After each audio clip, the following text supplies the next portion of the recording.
இருவருடைய ஒத்துழைப்பும் அதுல இருந்தால்தான் அந்த குடும்பம் சிறந்த குடும்பமாக கட்டமைக்க முடியும். நீங்கள் குர்ஆன்ல பாருங்களேன், அந்த குடும்பத்தினுடைய ஆரம்ப பணியாக இருக்கக்கூடிய மனம் பேசக்கூடிய அந்த வாழ்க்கையை பற்றி அல்லாஹ் குர்ஆன்ல சொல்றான். ஒரு ஆண் ஒரு பெண்ணு பார்க்கிறதா இருந்தா எப்படி பெண்ணை பார்க்கணும்?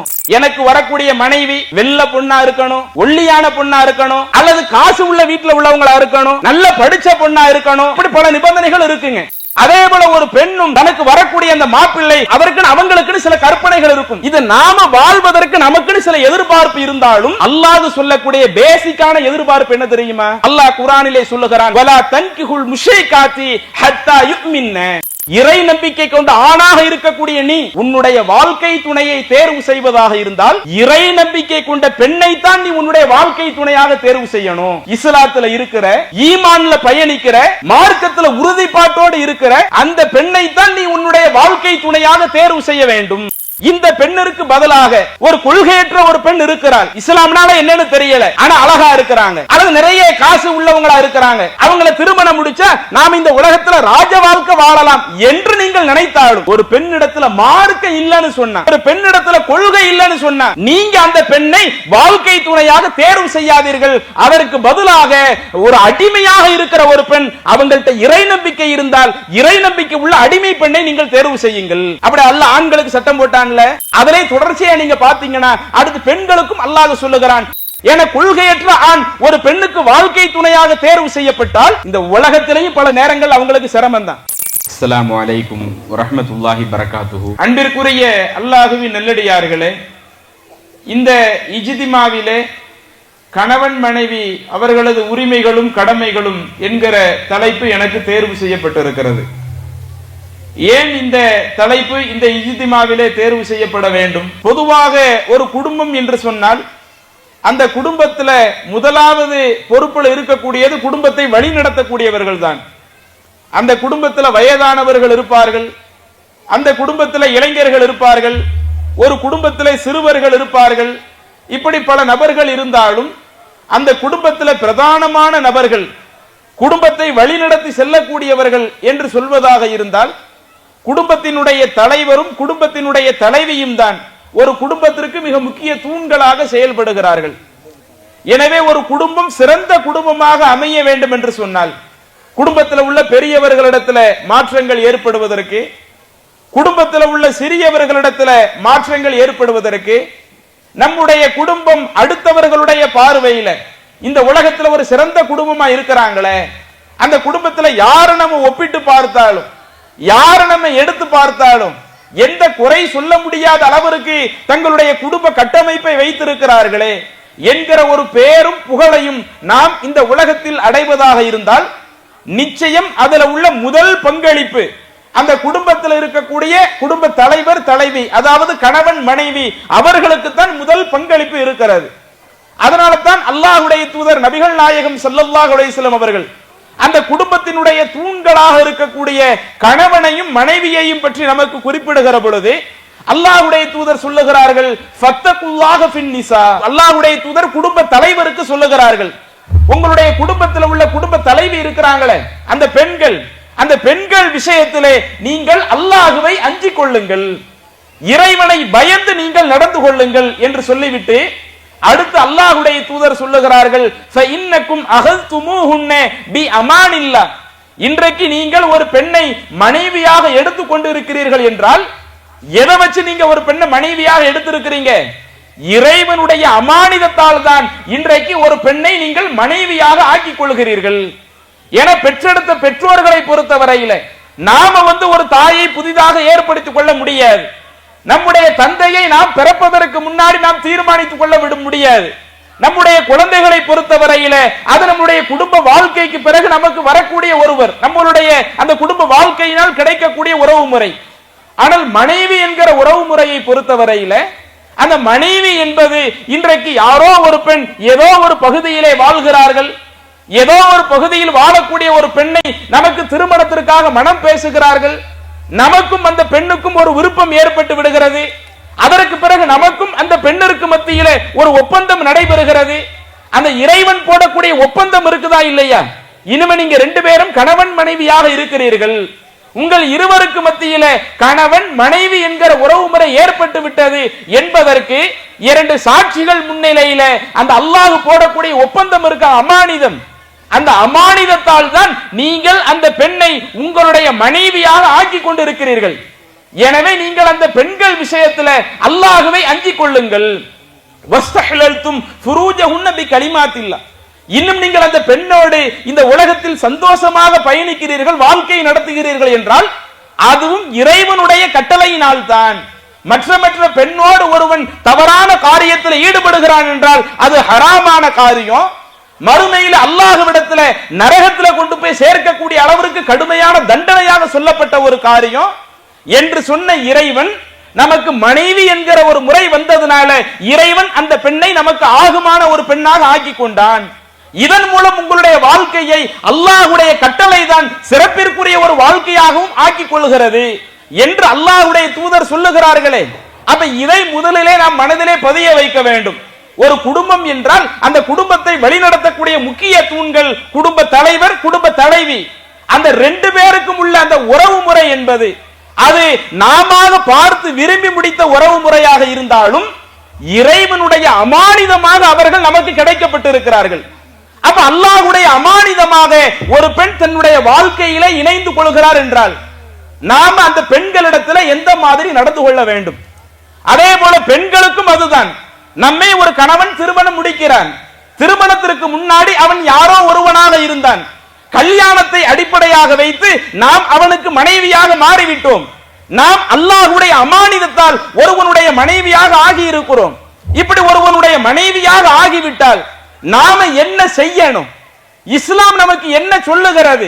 எந்தெந்த விஷயங்களில் நம்மை கவனம் எடுக்க சொல்லுகிறது என்பதை பெண்களும் செவிசாய்க்க வேண்டும். பொதுவா இந்த மாதிரி குடும்பவியல் இஜ்திமாவுல நீங்க கடந்த காலத்துல பாத்தீங்கன்னா இப்ப கணவன் மனைவியினுடைய உறவு முறை ரெண்டையும் சேர்த்து ஒரு ஆள பேச சொன்னாங்கல்ல, அதுக்கு காரணம் என்ன தெரியுமா? கடந்த காலத்துல கணவனுடைய உறவு முறைகள், கணவனுடைய உரிமைகள், கடமைகள்னு ஒரு ஆள் பேசுவாங்க. அப்படி பேசும் பொழுது மனைவிட்ட இருந்து கணவனுக்கு ஒரு வாட்ஸ்அப் பறக்கும். கேளுங்க கேளுங்க, நல்ல கூர்மையா கேளுங்க, என்ன சொல்றாங்கன்னு காது கொடுத்து கேளுங்க. நான் எவ்வளவோ தடவை சொல்றேனே, என் பேச்ச என்னைக்காவது கேட்டிருக்கிறீங்களா? அதனால இன்னைக்காவது சீக்கிரம் வந்து கேளுங்க என்று இங்க இருந்து மெசேஜ் பறக்கும். சரி, அவர் பேசி முடிப்பாரு. மகரிப் இடவளை முடிஞ்சு அதுக்கடுத்து இன்னொருவர் ஆரம்பிப்பாரு.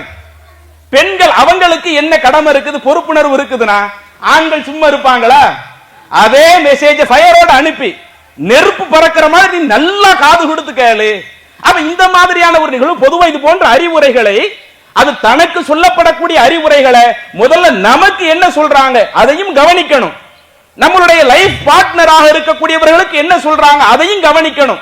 இப்படி ரெண்டு பேரும் சரி செஞ்சு கொண்டு போனால்தான் அந்த குடும்ப அமைப்பு சரியான ஒரு ஒழுங்குமுறைக்கு இருக்கும். அதனால தான் நீங்க இஸ்லாத்தினுடைய சட்டத்தை எடுத்து பாருங்களேன். அல்லாஹ் குர்ஆன்ல எங்கெல்லாம் கணவனை பற்றி பேசுகிறானோ கணவனுக்கு சொல்லக்கூடிய காரியத்தை மட்டும் அல்லாஹ் சொல்லி முடிக்க மாட்டான். அப்படி கணவனுக்கு சொல்ல வேண்டிய விஷயத்தை மட்டும் சொல்லி முடிச்சுட்டா அப்ப மனைவி என்ன சொல்லுவாங்க?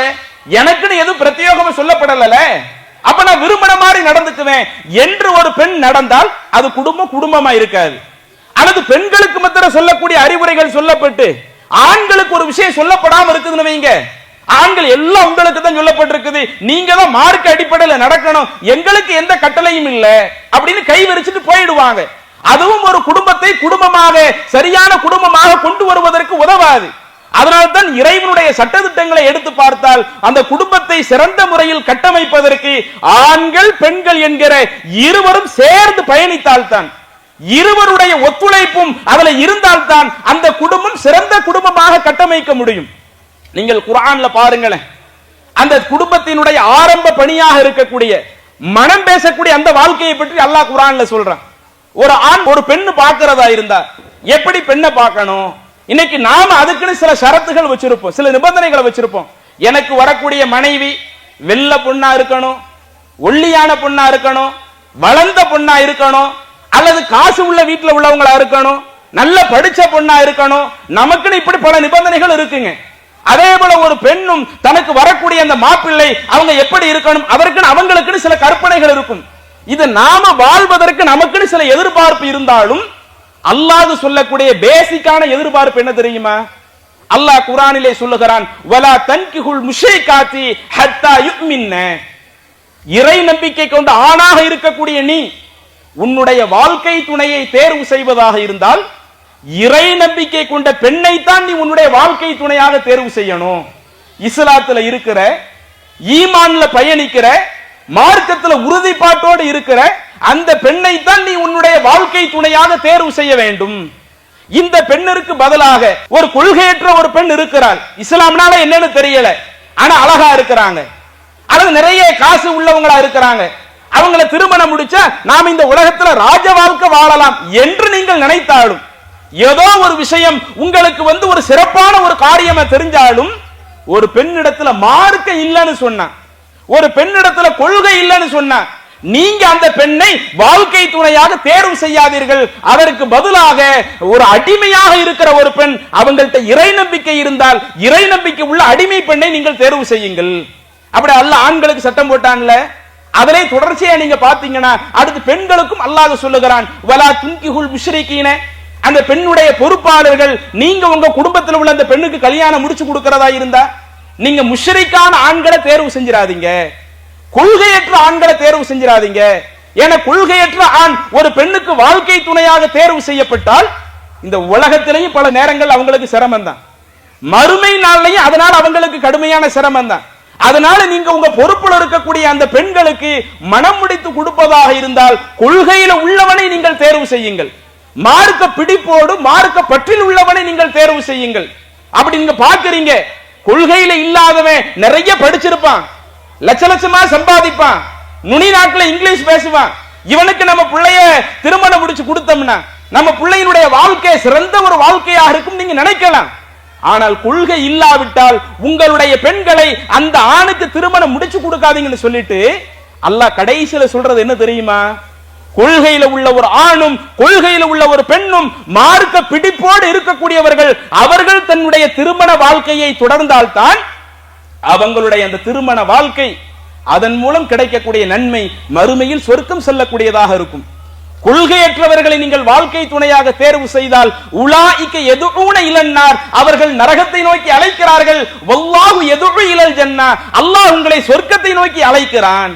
நீங்க எல்லாரும் சொர்க்கத்திற்கு வர ஆசைப்படுறீங்கன்னா உங்களுடைய குடும்பத்தினுடைய அடிப்படையாக அமைக்கக்கூடிய அந்த திருமணம், யாரு தனக்கு கணவனாக வர வேண்டும், யாரு தனக்கு மனைவியாக வர வேண்டும், அதிலேயே இஸ்லாம் கொள்கையை சொல்லி ஈமான முன்னிறுத்தி மார்க்கப்பற்ற முன்னிறுத்தி நீங்க உங்களுடைய வாழ்க்கையை கொண்டு செல்லுங்கள் என்று இஸ்லாமிய மார்க்கம் சொல்லுகிறது.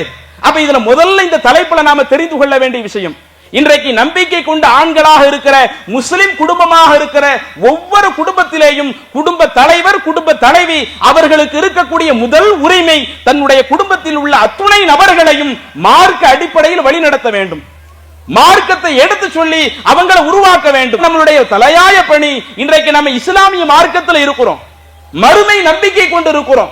நமக்கு இந்த உலக வாழ்க்கை மட்டும் பெரிதல்ல, உலகத்தை தாண்டி ஆகிரத்துடைய வாழ்க்கையிலேயும் நம்முடைய ஒட்டுமொத்த குடும்பத்தினர்களும் வெற்றி பெற வேண்டும் என்று சொன்னால் மார்க்க அடிப்படையில் மட்டும் நம்முடைய குடும்பத்தை வழிநடத்துவோம். அது நிச்சயம் நம்முடைய குடும்பத்தை இந்த உலகத்திலேயும் பல நன்மையான காரியங்களின் பக்கம், மறுமை நாள் அல்லாஹ்வுடைய விசாரணை மன்றத்திலேயும் நம்மை நன்மையான காரியத்தின் பக்கம் பயணிக்க வைத்து அந்த விசாரணையில் நாம் அனைவரும் சரியான முறையில் நடந்து நாம் அனைவரும் சொர்க்கம் செல்வதற்கு, நம்ம குடும்பத்தில் உள்ள அத்துணை நபர்களும் சொர்க்கம் வருவதற்கு அது ஒரு காரணமாக இருக்கும். இதை உங்களுடைய முதல் கவனத்திற்கு சொல்லுகிறேன். ஆனா இதுல கூட நம்மள சில ஆட்கள் கூடுதல் கவனம் எடுத்துருவாங்க. எப்படியாவது மார்க் அடிப்பில் நம்ம பிள்ளையை கொண்டு வந்துருவோம், நம்ம கணவனை கொண்டு வந்துருவோம், மார்க்கத்துக்கு மாற்றமான எந்த நிகழ்வுகளையும் பங்கெடுத்துற வேண்டாம், அந்த மார்க்க பற்றி ஓரளவு நமக்கு இருந்துச்சுன்னு சொன்னா இதுல கூட கவனம் எடுத்து விடுவோம். ஆனால் இஸ்லாமிய மார்க்கம் இதில் கவனம் எடுப்பதை போல இந்த உலக காரியங்கள்ல சில விஷயங்கள் இருக்கிறது, அதிலேயும் கணவனுக்குன்னு சில ஒழுங்குமுறைகளை இஸ்லாம் சொல்லி கொடுக்கிறது. ஒரு கணவன் அவர் எப்படி இருக்கணும், ஒரு மனைவின்னு அவங்க எப்படி இருக்கணும், மார்க்க விஷயத்தை தாண்டி ஒரு நன்மையான காரியத்துல பங்கெடுக்கிறது, தீமையான காரியத்திலிருந்து விலகிறது, அதை பற்றி விவரிப்பதாக இருந்தால் நிறைய இருக்குது. அதுல கூட ஓரளவு நாம இன்றைக்கு மார்க்கத்தை கடைபிடிக்க வேண்டும் என்கிற ஒரு நிலைக்கு வந்து விடுகிறோம். ஆனால் உலக விவகாரங்கள்ல ஒரு கணவன் எப்படி நடக்க வேண்டும் என்று இஸ்லாம் எதிர்பார்க்கிறதோ அதில் இன்றைக்கு நாம தோற்று போய்விட்டோம். ஒரு மனைவி எப்படி நடக்க வேண்டும் என்று சொல்லுகிறதோ அதுல நம்ம தோற்று போயிட்டோம். அதனுடைய வெளிப்பாடுதான் இன்றைக்கு எல்லா ஜமாத்திலையும் பாருங்க, ஷரியத் தீர்ப்பாயங்கள்ல நிறைய லெட்டர் வந்துகிட்டே இருக்குது. ஒவ்வொரு நாளா புதுசு புதுசா வந்துகிட்டே இருக்குது. எனக்கு இவரோட வாழ பிடிக்கல, எனக்கு ஒரு குலா வாங்கி தந்துருங்க, இவர்கிட்ட நான் வாழ்றதை விட வாழாம நான் எங்க வீட்டிலே இருந்துக்கிடுறேன், என் பிள்ளைய நானே வச்சு பாத்துக்கிடுறேன், எனக்கு நீங்க குலா வாங்கி தாங்க என்று இப்படி பெண்கள் தரப்பிட இருந்து எவ்வளவோ மனுக்கள் ஜமாத்தை நாடி வருகிறது. அதே போல ஆண்களும் நிறைய பேரு, நான் எந்த பெண்ணிடத்தினாலும் குடும்பம் நடத்திடுவேன், ஆனா இந்த பெண்ணிட்ட என்னால வாழவே முடியாது, இந்த பெண்ணிட்ட வாழ்றதை விட நான் வாழாம அப்படியே சும்மையே இருந்துக்கிறேன், மனைவினாலே எனக்கு வெறுத்து போச்சு, எனக்கு அப்படிப்பட்ட வாழ்க்கையே தேவையில்லை, எப்படியாவது எனக்கு விவாகரத்து வாங்கி தந்துருங்க என்று எத்தனை ஜமாத்துகள்ல ஆண்களும் பெண்களும் அடிக்கடி நாடி மனு கொடுத்து கொண்டிருக்கிறார்கள். கொஞ்சம் யோசிச்சு பாருங்க, ஒரு 30 வருஷத்துக்கு முன்னாடி, 40-50 வருஷத்துக்கு முன்னாடி, அப்பையும் நம்மளுடைய முன்னோர்கள் நம்மளுடைய பெற்றோர்கள் குடும்ப அமைப்பா தானே வாழ்ந்தாங்க. இன்னைக்கு தான் நாம குடும்பத்தோடு இருக்கிறோமா? கணவன் மனைவி பிள்ளைங்க பெற்றோர்கள் என்கிற அந்த உறவு முறைகள் எல்லாம் ஏதோ இப்ப 5 வருஷம் 10 வருஷம் இப்ப வந்த உறவு முறையா? இந்த உலகம் படைக்கப்பட்ட ஆரம்ப நாட்களில் இருந்து இன்றைய காலகட்டம் வரை இந்த உறவு முறைகள் இருக்கிறது. ஆனா ஒரு 50 வருஷத்துக்கு முன்னாடி அவ்வளவு மனுக்களை பார்க்க முடியல, அவ்வளவு சண்டை சச்சரவை பார்க்க முடியல. கணவன் மனைவிக்கு மத்தியில மனஸ்தாபம் அப்படி வராம ஒரு தம்பதி கூட இருக்க மாட்டாங்க. எங்க இன்னைக்கு சொல்லட்டுமே யாராவது, நான் என் மனைவிய அவங்க மேல என்னைக்குமே நான் கோவப்பட்டதே இல்லையே, நான் என் கணவனை நான் எதுவுமே சொன்னதே கிடையாதுன்னு சொன்னா நிச்சயம் பொய் சொல்றாங்கன்னு அர்த்தம். கண்டிப்பாக எந்த திருமண தம்பதியாக இருந்தாலும் அது எத்தனை வருஷம் வாழ்ந்தவங்களா இருக்கட்டும், கண்டிப்பாக மனஸ்தாபங்கள் இருக்கும். நாம ஒண்ணு எதிர்பார்ப்போம், நம்ம மனைவி ஒண்ணு எதிர்பார்ப்பாங்க, 2 பேருடைய உள்ளங்கள் வெவ்வேறானது. அப்ப நம்ம உள்ள ஒண்ணு என்னது, அவங்க உள்ள வேற ஒன்று எண்ணுகிற பொழுது நிச்சயம் அப்படி சின்ன சின்ன விஷயங்கள் வரும். ஆனா கடந்த காலத்துல அது பொது வெளிக்கு வரலையே, ஜமாத்துல நிக்கலையே, கோர்ட்ல போய் நிக்கலையே. இன்னைக்கு எத்தனை இஸ்லாமிய தம்பதிகள் கோர்ட் படி ஏறி போய் நிக்கிறாங்க, எனக்கு டைவர்ஸ் கொடுங்க, எனக்கு விவாகரத்து கொடுங்க. கடந்த காலத்துல கோர்ட் படி ஏறாத ஒரு சமுதாயமாக இருந்த இந்த இஸ்லாமிய சமுதாயம் இன்றைக்கு குடும்பத்தில் உள்ள சின்ன சின்ன பிரச்சனைகளுக்கெல்லாம், அற்ப பிரச்சனைகளுக்கெல்லாம் கோர்ட் வாசல் ஏறி இறங்குகிறார்கள் என்றால் அப்பதான் நாம ஒன்றை புரிய முடிகிறது. இன்றைக்கு நம்முடைய சமூகத்தில் கடந்த காலத்தில் உள்ள பெற்றோர்கள் அவர்கள் குடும்ப தலைவராக இருக்கிறப்ப, அவங்க குடும்ப தலைவியாக இருக்கிறப்ப, அந்த குடும்பத்தில் வரக்கூடிய பிரச்சனைகளை எப்படி சமாளித்து கொண்டு சென்றார்களோ அது போன்ற பாடங்களை இன்றைக்கு நாம் முறையாக கற்கவில்லை. அது போன்ற பாடங்களை நம்ம படிக்காததுனால தான் இன்றைக்கு பல பிரச்சனைகள் நம்மை சூழ்ந்து கொண்டு இருக்கிறது. கொஞ்சம் நீங்க இஸ்லாத்தினுடைய அந்த தகவல்களை எடுத்து பாருங்களேன். அல்லாஹ் தஆலா என்ன சொல்றான் தெரியுமா? வமின் ஆயாத்திஹி அன் ஹலகலக்கும் மின் அன்ஃபுசிக்கும் அஸ்வாஜா, உங்களிலிருந்தே உங்களுடைய மனைவியை அல்லாஹ் தஆலா உருவாக்கினானே, படைத்தானே, இதுல உங்களுக்கு ஒரு அத்தாட்சி இருக்கிறது. இந்த உலகத்துல பெண்கள் சமுதாயம் வந்தது எப்படி? அதனுடைய ஆரம்பத்தை எடுத்து பார்த்தால் ஆதம் அலைஹிஸ்ஸலாம் அவர்களில் இருந்துதான் அவர்களுடைய துணைவியார் படைக்கப்படுறாங்க.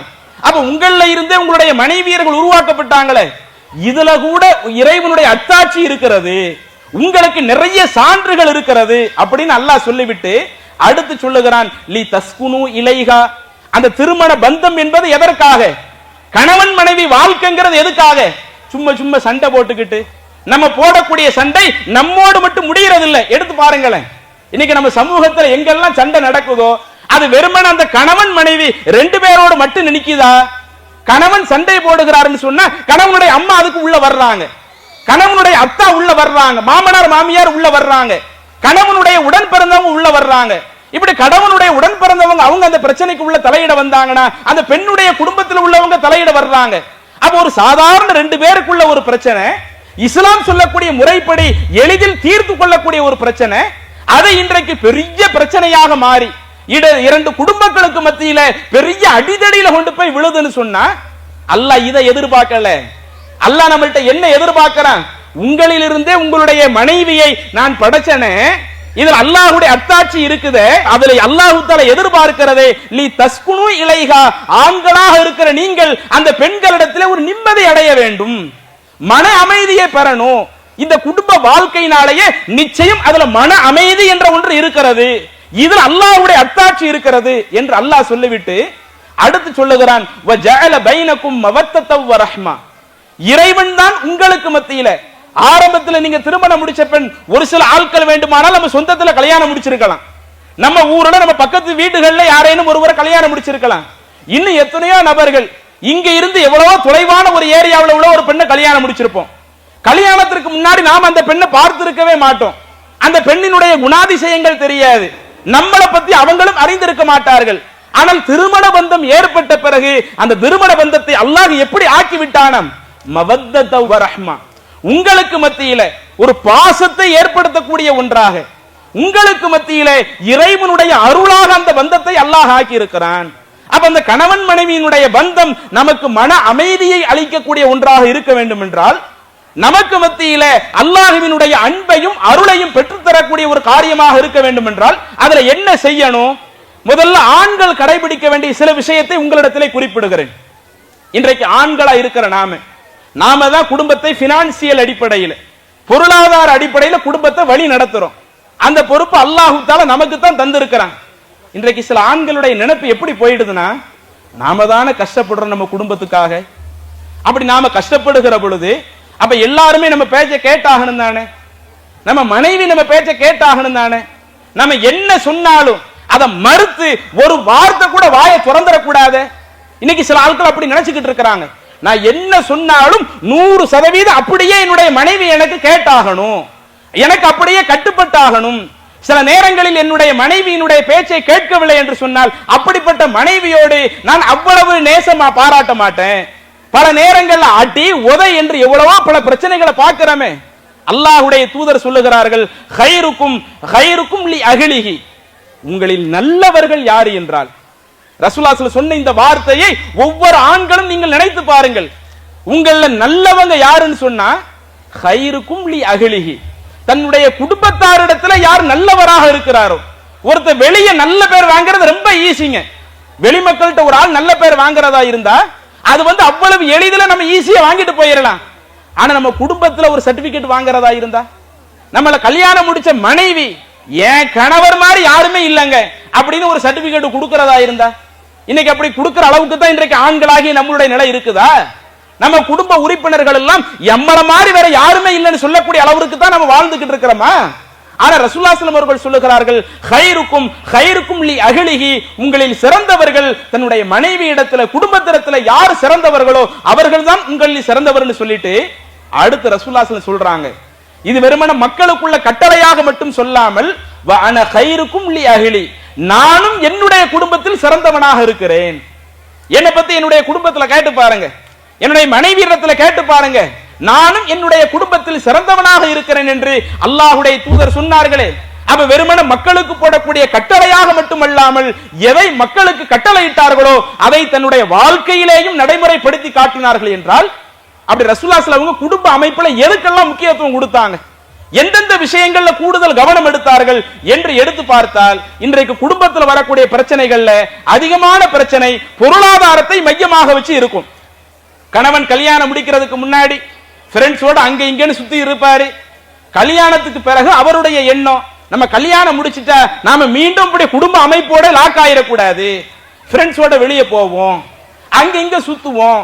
இந்த தன்மை ஆண்களிடத்துல சில நேரங்கள்ல இயல்பாவே இருக்குதுங்க. அப்ப இப்படி வெளியே அங்கங்க சுத்துறாருன்னு வைங்க, பொருளாதார சிக்கல் வருது. அப்படி பொருளாதார சிக்கல் வந்த மனைவி என்ன செய்வாங்க? அவங்க நம்மளை நம்பித்தானே வர்றாங்க. இன்றைக்கு ஒரு பெண் திருமணம் முடிச்சு தன்னுடைய வீட்டிற்கு வர்றாங்கன்னு சொன்னா, தன்னுடைய கட்டுப்பாட்டிற்குள் ஒரு பெண் வர்றாங்கன்னு சொன்னா யாரை நம்பி வந்தாங்க? நம்மளுடைய பெற்றோர்கள், மாமனார் மாமியார் அவங்களுக்கு இருப்பாங்க. ஆனா அந்த பெண் முழுக்க முழுக்க நம்பி வந்தது நம்மைத்தான். அந்த பெண்ணுக்கு தேவையான அத்துணை வசதிகளையும் அத்துணை காரியங்களையும் ஏற்படுத்தி கொடுக்க வேண்டிய பொறுப்பு ஆண்களை சார்ந்தது. ஆனால் இதை இன்றைக்கு ஆண்கள் சரியா செய்யறாங்களா? எங்கு அந்த ஆண்கள் பொருளாதார சம்பாதிக்கிற விஷயத்துல கவனம் இல்லாமல் இருக்கிறாங்களோ கண்டிப்பா அந்த குடும்பத்திற்குள்ள சின்ன சின்ன சண்டை சச்சரவுகள் அதுதான் அப்படியே போக போக ரொம்ப பெரிதாகி கடைசி வாழ்க்கையவே முறியக்கூடிய அளவிற்கு ஆகிவிடுகிறது. ஆனா அல்லாஹ் தஆலா குர்ஆனிலே என்ன சொல்லி காட்டுகிறான்? அர் ரிஜாலு கவ்வாமூன அலன் நிசா, ஆண்கள் தான் பெண்களை நிர்வகிக்க கூடியவர்கள். பிமா ஃபல்லல்லாஹு பஅதுக்கும் அலா பஅல், உங்களில் சிலரை விட சிலர் சிறப்பிக்கப்பட்ட காரணத்தினால. இன்னும் அல்லாஹ் தஆலா சொல்லுகிறான், வ பிமா அன்ஃபகு மின் அம்வாலிஹிம், ஒரு ஆண் தன்னுடைய பொருளாதாரத்திலிருந்து தன்னுடைய மனைவி மக்களுக்கு கொடுத்து உதவுகிறதுனால ஆண் தான் ஒரு குடும்பத்தை நிர்வகிக்க வேண்டும். ஒரு குடும்ப தலைவனாக ஆண் தான் இருக்கணும் அல்லாஹ் சொல்லிட்டு அதுக்குரிய ரீசனாக அல்லாஹ் சொல்றது என்ன? நீ தான் உன்னுடைய மனைவிக்கு தேவையான, உன்னுடைய பிள்ளைகளுக்கு தேவையான அத்துணை விஷயங்களையும் அதற்காக நீ தான் பாடுபட வேண்டும். அப்ப இதுல நம்ம கவனம் இல்லாம இருந்தா, இன்னும் நபிகள் நாயகம் ஸல்லல்லாஹு அலைஹி வஸல்லம் அவங்களுடைய காலத்துல ஒரு நபி தோழர் ரசூலுல்லாஹி ஸல்லல்லாஹு அவங்கள்ட்ட வர்றாங்க. வந்து கேட்கிறாங்க, யா ரசூலல்லாஹ், அல்லாஹ்வின் தூதரே, மா ஹக்கு ஜௌஜத்தி அஹதினா அலைஹி, எங்களில் ஒருவருக்கு மனைவி இருந்தால் நாங்க அந்த பெண்ணிடத்துல எந்த மாதிரி நடந்துக்கணும், எங்களுக்கு உள்ள அந்த உரிமை என்ன என்று கேட்கிற பொழுது அப்ப ரசூலுல்லாஹி ஸல்லல்லாஹு அவங்க சொல்றாங்க, இதா துத்இம்ஹா இதா தஅம்த, நீ சாப்பிட்டால் உன்னுடைய மனைவியையும் நீ சாப்பிடவை. அதே மாதிரி சொல்றாங்க, வ தக்சுவஹா இதக்தசைத, நீ ஒரு புது ஆடை வாங்குறியா, உன்னுடைய மனைவிக்கும் நீ புது ஆடை வாங்கிக்கொள். வலா தத்ரிபில் வஜ்ஹ, அந்த பெண்ணினுடைய முகத்தில் நீ அடிக்காத.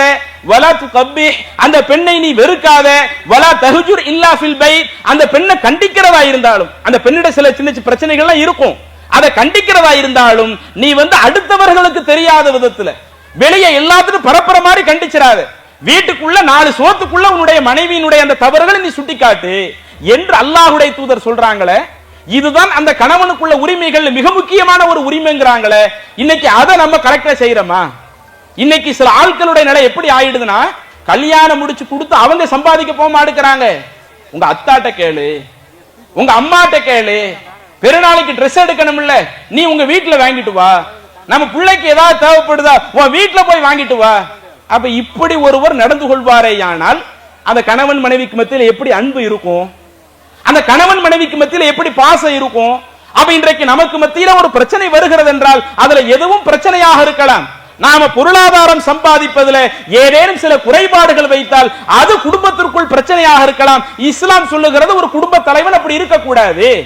நீ இந்த உலகத்துல எதையெல்லாம் அனுபவிக்கிறாயோ, நீ எப்படியெல்லாம் நல்ல முறையில் இருக்க விரும்புகிறாயோ அத்துணையிலேயும் நீ உன்னுடைய மனைவியை பங்களிப்பு செய், உன்னுடைய மனைவிக்கு அது போன்ற நல்ல விஷயங்களை ஏற்படுத்தி கொடு.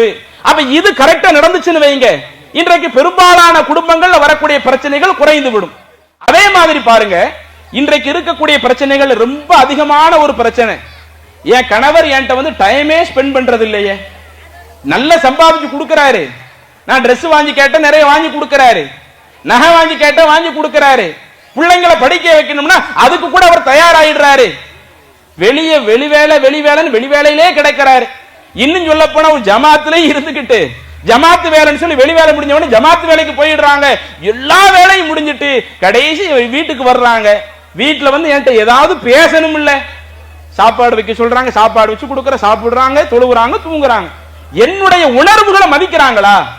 என்கிட்ட ஏதாவது நேரம் ஒதுக்கி பேசி இருக்கிறாங்களா? இப்படி இருந்தா எப்படிங்க என்று சொல்லி இன்றைக்கு சில பெண்களுடைய ஆதங்கங்கள் இதுவாக இருக்கும். கொஞ்சம் ரசூலுல்லாஹி ஸல்லல்லாஹு அலைஹி வஸல்லம் எடுத்து பாருங்க. அல்லாஹ்வின் தூதருடைய வாழ்க்கையில எத்தனை பணிகள் இருந்தது.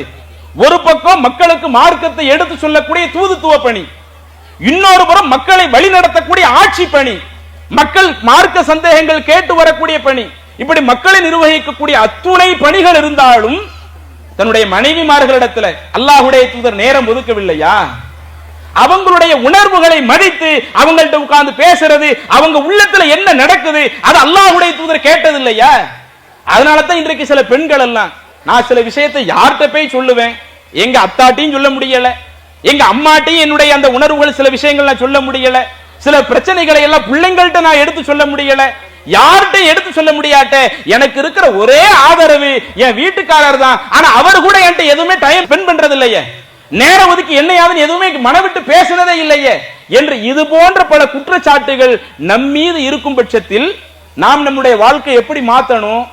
அல்லாஹ்வின் தூதருடைய வாழ்க்கையை பார்க்கலாம். சஹீஹுல் புகாரியிலே பதிவு செய்யப்பட்ட ஒரு நபிமொழி, ஒவ்வொரு நாளும் அல்லாஹ்வுடைய தூதர் கடமையான தொழுகையை தாண்டி சுன்னத்தான தொழுகைகளையும் தொழுவாங்க, அந்த இரவு நேர தொழுகைகளையும் தொழுவாங்க. அதுல அன்னை ஆயிஷா ரலியல்லாஹு அன்ஹா அவங்க குறிப்பிடுறாங்க, அல்லாஹ்வுடைய தூதர் ஃபஇதா கலா ஸலாத்தஹு, தன்னுடைய இரவு நேர தொழுகையை முடித்து விட்டால் நவர ரசூலுல்லாஹி ஸல்லல்லாஹு என்னைய கவனிப்பாங்க, நைட்டு தொழுவாங்க, தொழுது முடிச்ச உடனே என்னைய பார்ப்பாங்க. அப்படி பார்க்கிற பொழுது கண் விழித்தவராக எது நான் இருந்தேன்னு சொன்னா தஹத்தஸ மஇ, நான் தூங்காம முழிச்சுக்கிட்டு இருந்தா அந்த டயத்துல கூட என்கிட்ட கொஞ்ச நேரம் பேசிக்கிட்டு இருப்பாங்க. வ இன் குன்து நாயிமத்தன், நான் தூங்கிட்டோம்னு சொன்னா இல்தஜ, அல்லாஹ்வுடைய தூதர் ஒரு கழிந்து படித்து விடுவார்கள். அப்ப பகல் முழுவதும் அல்லாஹ்வின் தூதருக்கு பல பணி, இரவு நேரத்தில் அதுவும் வணக்க வழிபாடுகள் முடிச்ச டயத்திலையும் தன்னுடைய மனைவியை பார்க்கறாங்க.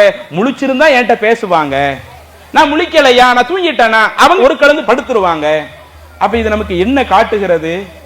ரசூலுல்லாஹி ஸல்லல்லாஹு அலைஹி வஸல்லம் தன்னுடைய மனைவியர்களிடத்துல எந்த அளவிற்கு அந்யுன்யமாக நெருக்கமாக நடந்திருக்கிறாங்க.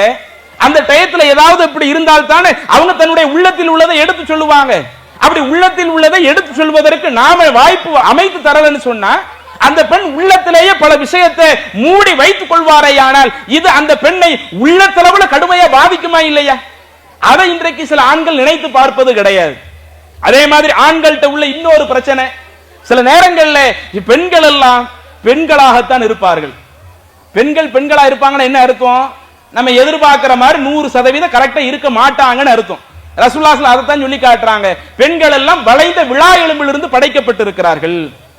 அப்ப அவங்கள்ட்ட ஏதேனும் ஒரு சில விஷயங்கள், பல விஷயங்கள் நம்ம எதிர்பார்க்கிறதை விட ரொம்ப கரெக்டா நடப்பாங்க.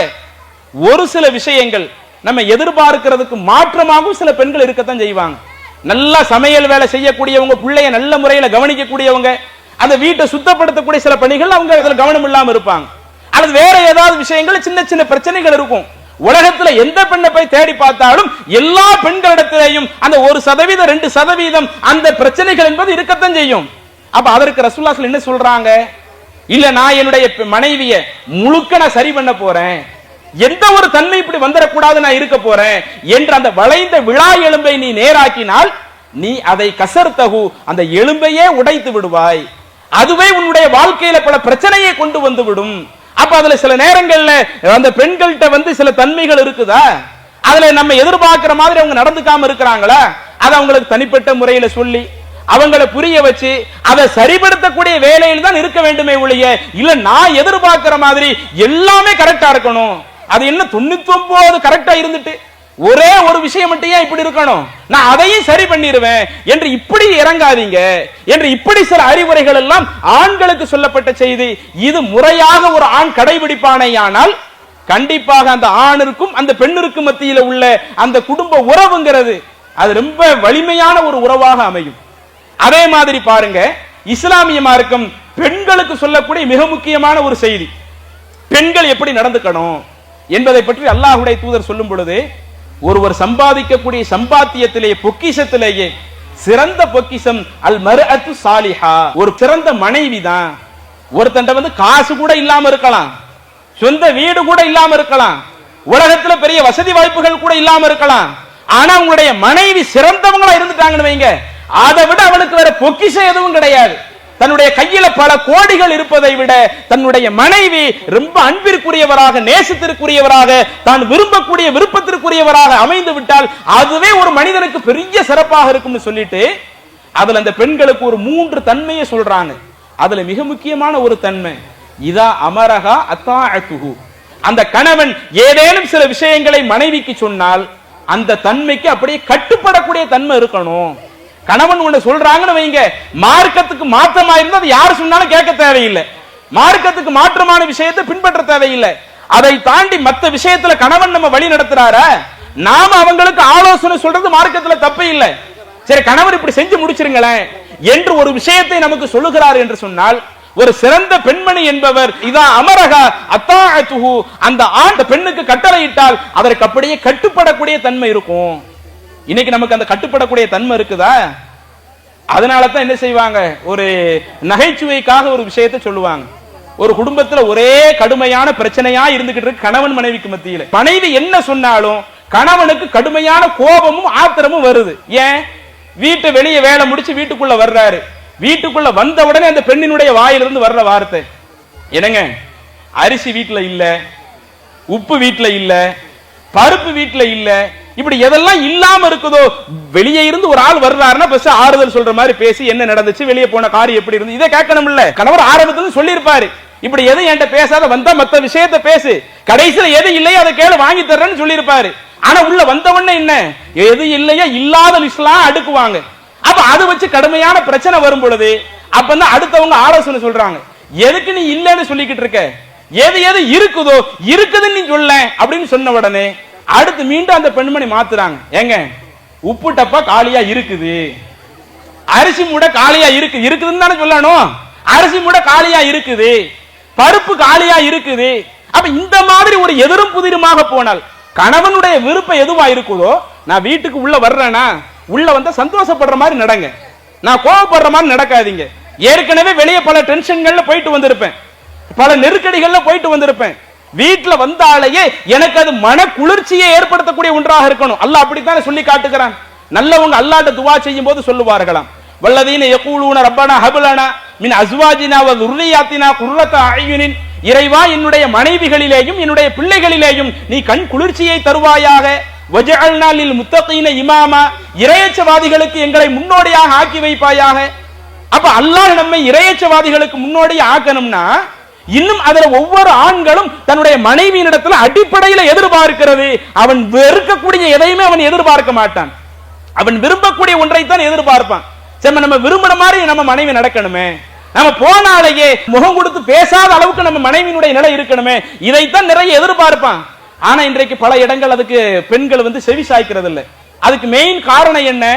கணவன் ஏதாவது ஒன்றை சொல்லுவாரு, அவர் சொல்வதற்கு நேர் மாற்றமா நடக்கிறது, அவருடைய கட்டளைக்கு கட்டுப்படாம இருக்கிறது. இந்த தன்மை பெண்கள்கிட்ட இருக்குதா? அப்ப இது சிறந்த பெண்களுக்கான அளவுகோல் அல்ல. அதனால தான் ரசூலுல்லாஹி ஸல்லல்லாஹு அலைஹி வஸல்லம் சொல்றாங்க, ஒரு பெண் சிறந்த பெண்களாக இருக்கிறதா இருந்தா அவங்க என்ன செய்யணும்? கணவன் ஒன்றை கட்டளையிட்டால் அந்த கட்டளைக்கு மாறு செய்யக்கூடாது. அதே மாதிரி பாருங்க, இன்றைக்கு நம்மளுடைய பெண்கள்கிட்ட இருக்கிற இன்னொரு மிக முக்கியமான ஒரு பிரச்சனை, அதிகமான ஆண்களுக்கு கடுமையான கோபத்தையும் ஆத்திரத்தையும் ஏற்படுத்துகிற ஒரு பிரச்சனை என்ன?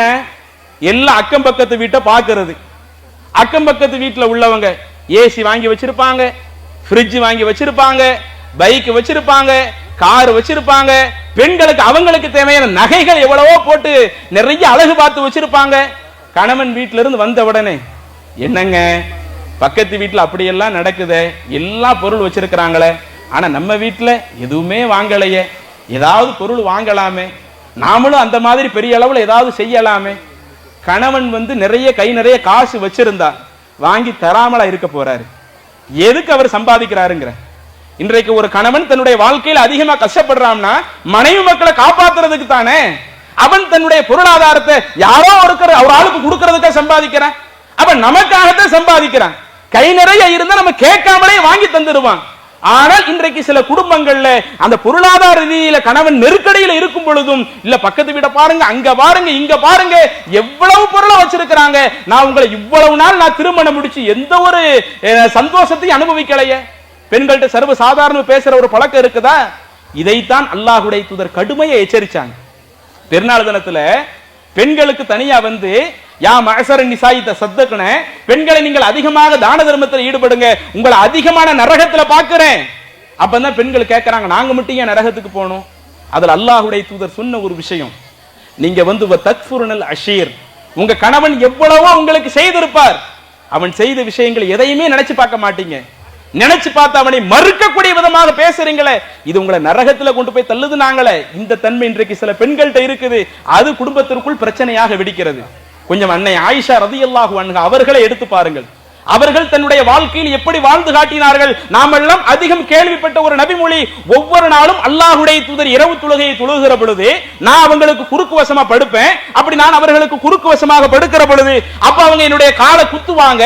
காலை குத்துன உடனே நம்ம மடக்கிக்கு சுஜூது பண்ணிக்குவாங்க. அந்த நபிமொழியில கடைசியில பாருங்க, நான் ஏன் ரசூலுல்லாஹி காலை குத்தந்தண்டி வெயிட் பண்றோம்னா, அன்றைய தினம் எங்களுடைய வீடுகள்ல விளக்கு கிடையாது.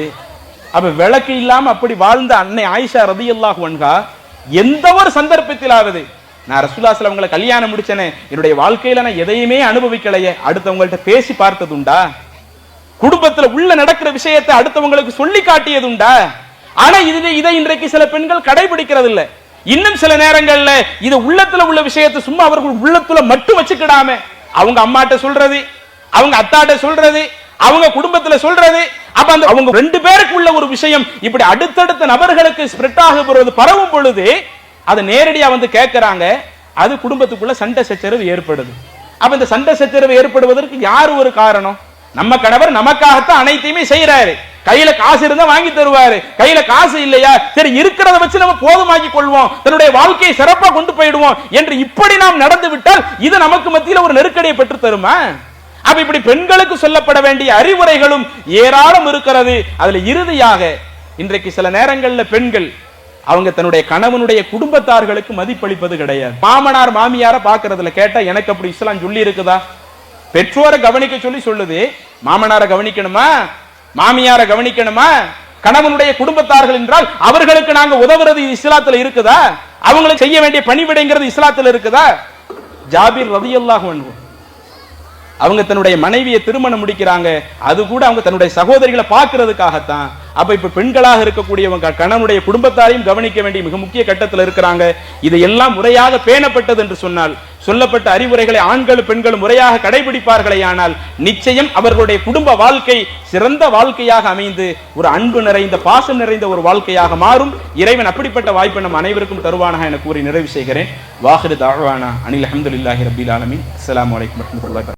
இஸ்லாம் மற்றும் சமுதாய செய்திகளை அறிந்து கொள்ள தமிழ்நாடு தௌஹீத் ஜமாஅத் யூடியூப் பக்கத்தை உடனடியாக சப்ஸ்கிரைப் செய்து கொள்ளுங்கள். மேலும் பெல் பட்டனையும் கிளிக் செய்து கொள்ளுங்கள்.